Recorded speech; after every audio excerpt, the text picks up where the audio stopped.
रामकृष्ण हरी मैत्रिणींनो, आज आपण शेवग्याच्या शेंगाची आमटी कशी बघूया बरं का.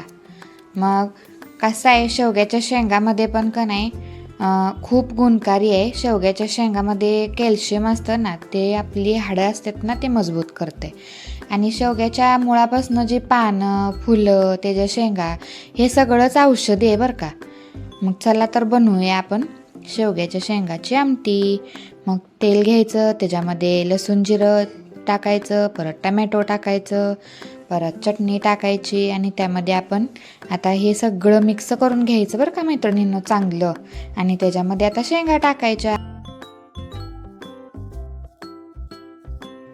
आता ते मिक्स करून घ्यायचं आणि त्याच्यामध्ये आता आपण आपल्याला जेवढी आमटी पाहिजेल आहे ना, तेवढं पाणी घालायचं, शेंगदाण्याचं कूट घालायचं आणि चवीपुरतं मीठ घालून घ्यायचं आणि मस्तपैकी अशी रटारटा शिजून द्यायची आणि आपण परत जेवायला घ्यायची.